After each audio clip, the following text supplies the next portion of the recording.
Hey guys, Steve Welch here, Beaman Toyota in Nashville. Um, I wanted to answer a couple questions that I'm getting a lot from people, and I know you guys are going to have it too. And right now, this is New Year's Eve, so I'm not sure when you're watching this, but 2021 going out, 2022 coming in. All of my subscribers, appreciate you guys. You guys have really come through for me this year, and then all the views. You guys are great. So.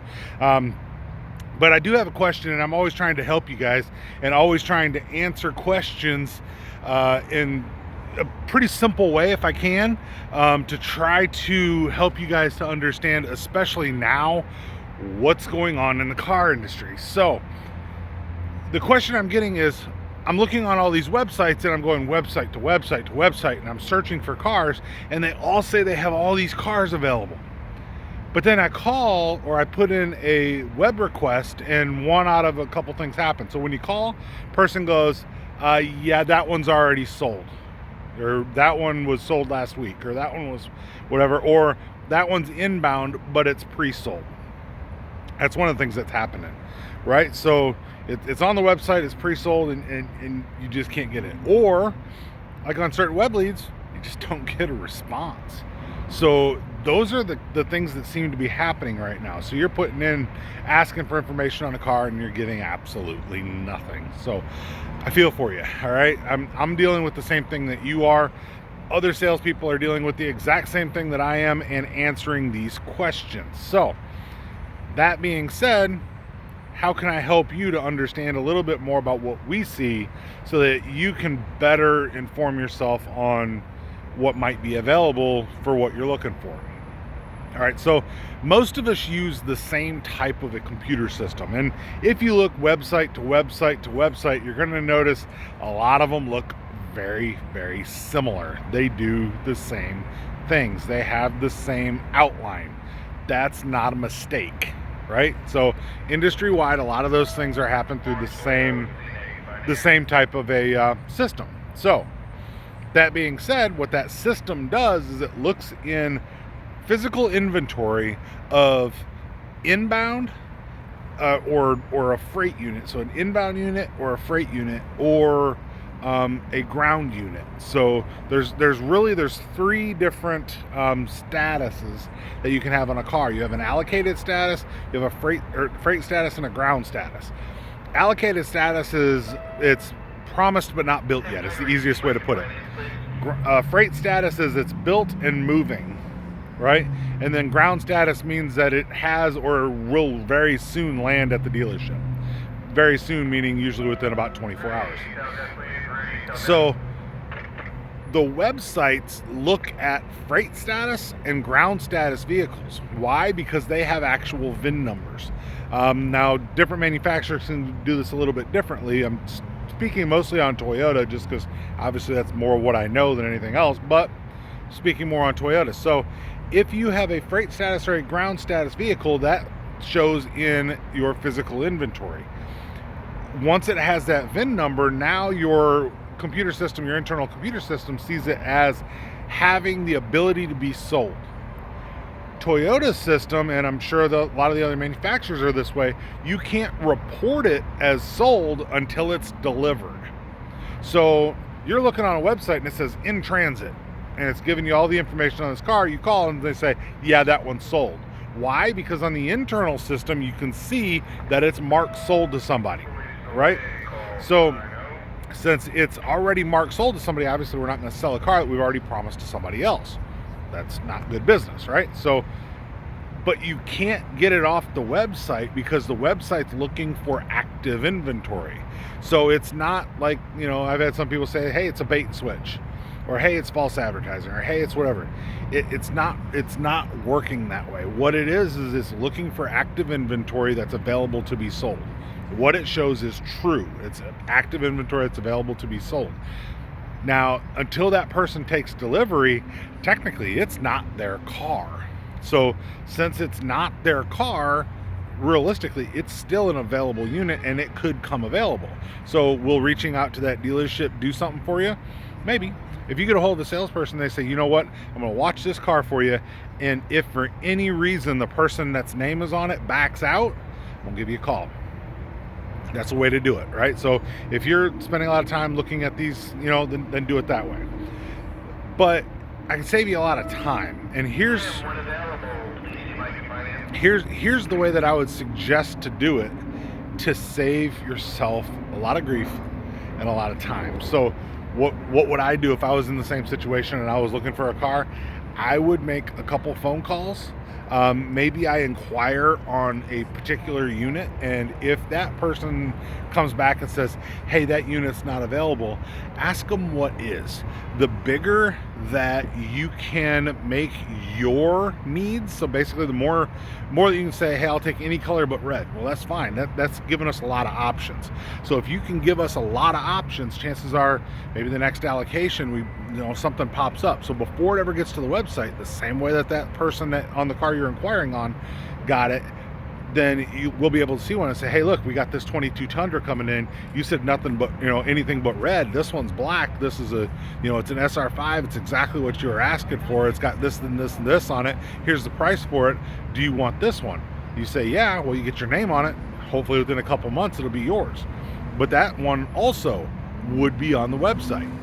And it would be, like I said, it would be populated. It would see that it was available, and it would populate to the website. So very, very easy to understand how it works. And that's why all these people are looking at these. I mean, pretty much every new car that's coming in right now is pre-sold. And everybody's looking at it going, well, how do I find one before it's on the website? That's the way. You get a hold of somebody at the dealership. Now, here, if you were to call here, the chances of you getting me without asking for me are 0. They just are. I don't answer those calls normally, but if somebody calls here and asks for me, then definitely it gets transferred to me and I can actually answer and help. If you go to a dealership, you can do that. Look around, see what they have. Maybe there's something on the ground that somebody backed out of. Whether somebody lost their job, God forbid, maybe they just decided the payment was too high, maybe their credit wasn't good enough and the bank wouldn't finance them. There's a lot of reasons that these deals fall through. And if that's one of the reasons you keep them on the website, right? That deal falls through on that 2022 Camry. Well, guess what? We've got, 20 or 30 salespeople making phone calls. Hey, you were looking for that Camry with the black roof, the white one with the red interior. Yeah, I got it here, and somebody just backed out on it. Can you get here today to get your name on that?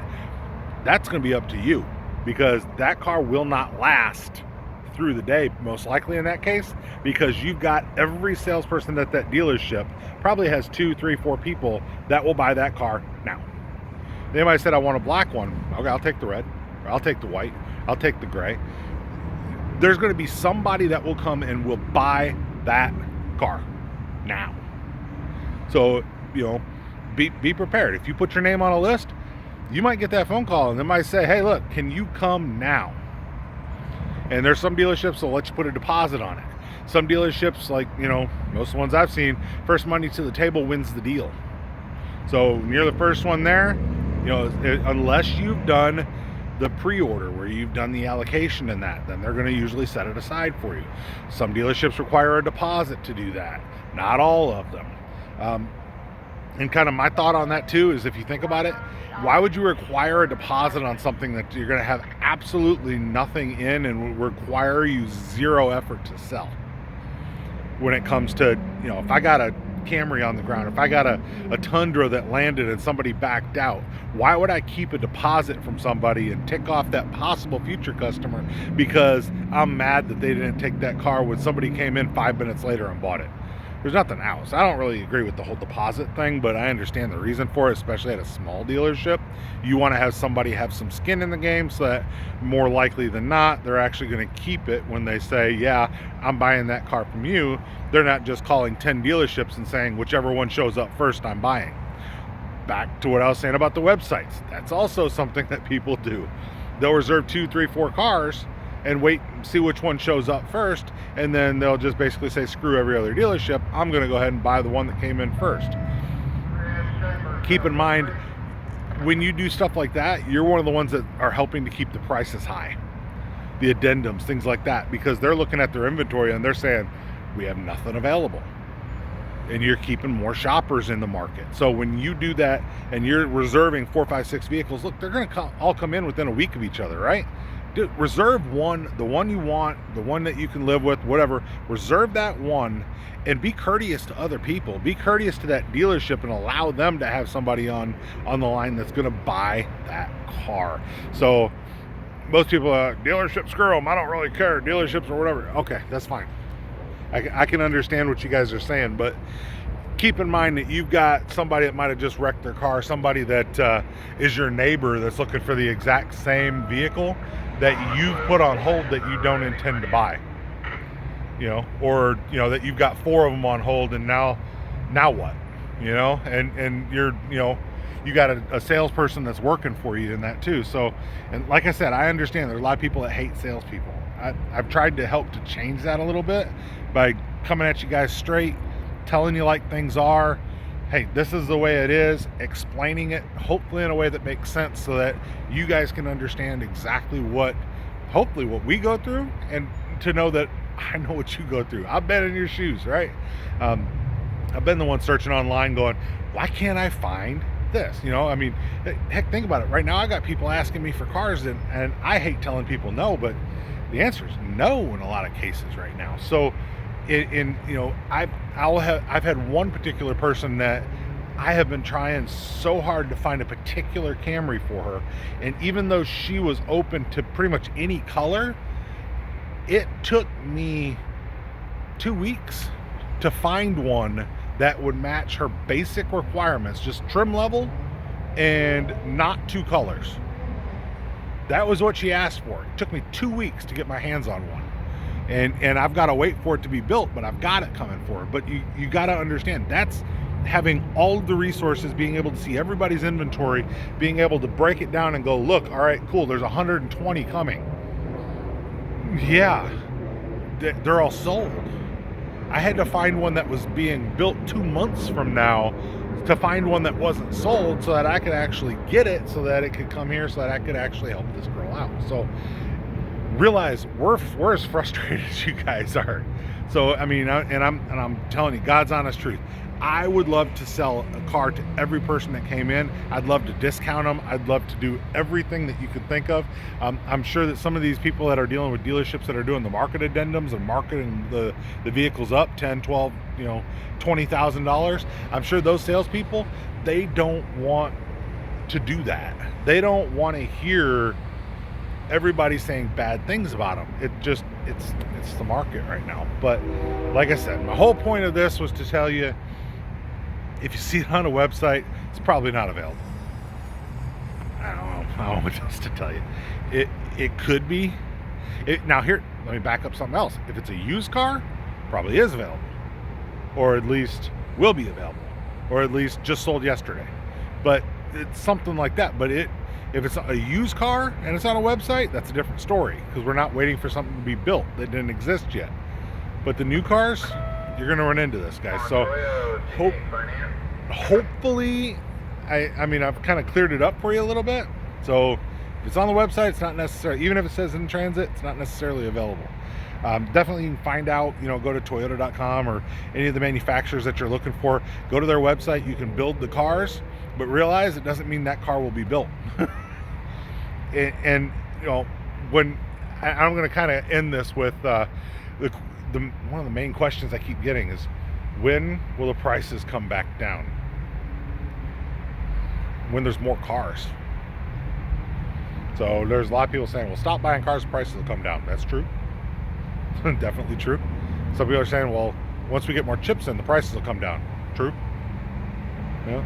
Once they start manufacturing the parts more, the prices will go down. Once COVID's, a little bit out of the way, it'll go down. Once all this stuff is, once all that happens, will the prices go down? Yes. When will that happen? God, if you can tell me that and you're right and you can predict it and you predict it right, you'll probably make a lot of money, because you need to be gambling on something. But as of right now, your guess is as good as mine. I did a video about what I think. It was the previous video to this one, about what I think when this will get better. And you guys can watch that video if you want to get my thoughts on that. But see, right? So new Tundra starting to come in, loving that. You know, we're gonna see what happens. We're gonna see Corolla Cross that's starting to come into. A couple of brand new things from Toyota, but definitely, guys, let me know what you guys think. Steve Welch, Beaman Toyota in Nashville. Definitely like, subscribe. Appreciate every one of you guys. Hopefully I've helped you out. If I have, put that in the comments there. If I've totally missed the mark and completely confused you more, put that too, and I'll try to make it better. But I think I try to speak a little bit more in layman's terms so that you guys can understand a little bit better. So hopefully I have succeeded in that. Steve Welch, Beaman Toyota, downtown Nashville. You guys have a good day.